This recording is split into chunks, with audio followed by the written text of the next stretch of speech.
Po, shumë e vërtet. Martin, cilat janë të rejat e fundit, ju lutë nëse mund të na japësh në formë kronologjike gjithë shka që ndodhi në protestat e djeshme, u raportua edhe për arrestime. Çka mund të na thuash në këtë?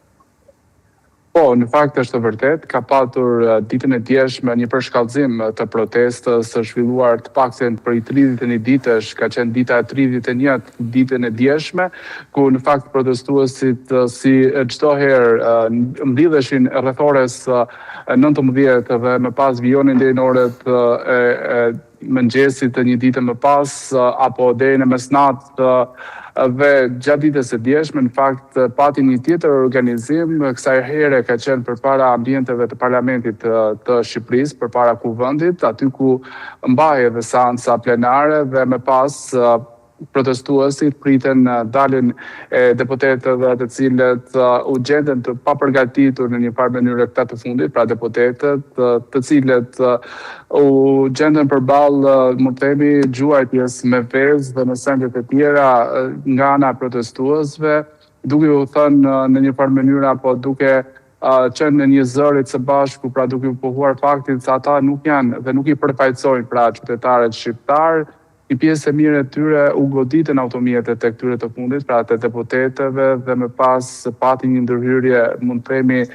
mjaft të fortë edhe nga ana policisë, ku një pjesë e mirë e protestuesve në fakt u tërhoqen s'pa precedent duhet thënë për mënyrën se si pra u tërhoqen pushuesit,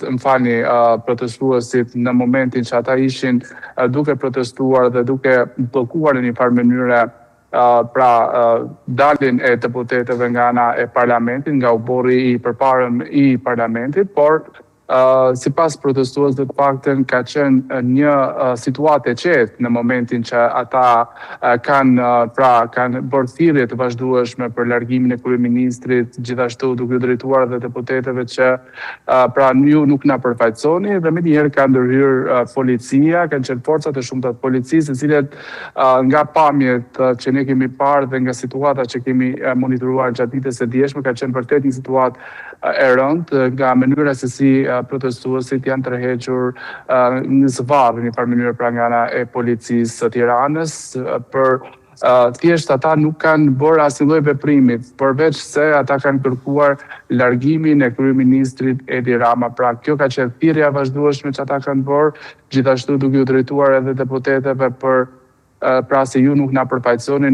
ju nuk jeni të denjtë, ju jeni kriminela, pra ju keni vjedhur të ardhmen e Shqipërisë, kanë qenë disa nga thirrjet që kanë bërë pikërisht të protestuesit gjatë ditës së djeshme. Pra ka qenë agravimi i parë, mund të themi, prej 31 ditësh që janë zhvilluar protesta në Tiranë, pra nuk ka patur qofte asnjë moment pra për shkallëzim të situatës dhe agravim nga ana policisë, po ashtu edhe protestuesve. Mund të themi se kjo protestë e zhvilluar prej 31 ditësh, pra prej një muaj tashmë, është një ndër protestat, mund të themi, më të qeta dhe më shembull që është dhënë ndonjëherë vendit tonë, për nga mënyra se si është organizuar, për nga pjesëmarrja, për nga thirrjet, ka patur emocione të jashtëzakonshme nga grup moshat e treta, mund të themi, Bledi,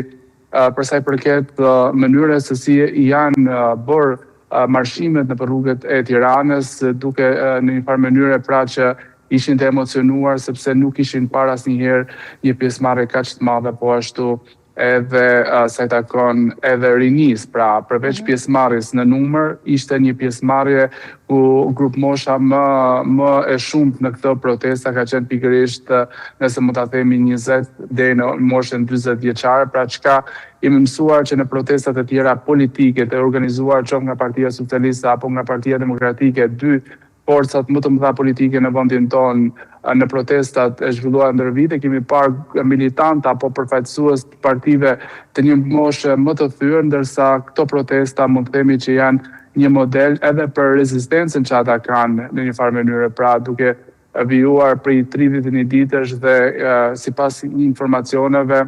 paktën është komunikuar që kjo protestë do të vijë dhe nuk do të ndalet. Sa i takon personave të arrestuar dhe të shoqëruar gjatë ditës së djeshme, janë 7 persona të cilët janë aktivistë, janë qytetarë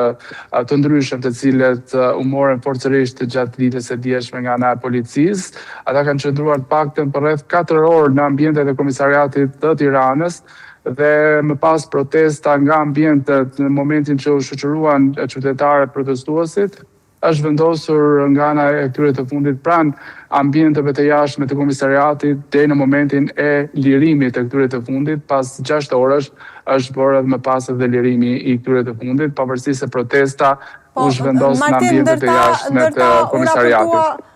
Ndërta u raportua që ishte edhe Dritan Goxhaj, i arrestuar i cili u lirua më pas. Po, ka qenë më themi ndër të parët që është arrestuar pikërisht ose shoqëruar me sakt aktivisti i njohur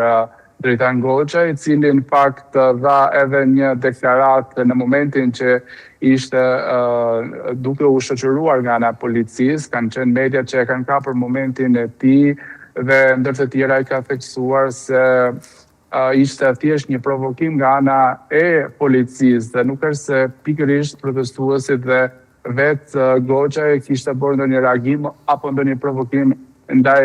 uniformave blu. Pra ishte thjesht një provokim dhe ai uniformat blu dhe policinë e quajti shërbëtor të kryeministrit Edi Rama dhe se e priste një gjë të tillë, pra për shoqërimin jo vetëm të tij, por edhe disa protestuesve. Në fakt, sa i takon të gjithë reagimit që ka bërë edhe më njëherë pas daljes nga ana e komisariatit, pra pasi është ma komunikuar asnjë precedent, pra sa i takon protestës së zhvilluar ditën e djeshme, çka detyrimisht janë lënë të lirë nga ana e policisë. Dhe me gjitha këto cilat ju sapo raportuat,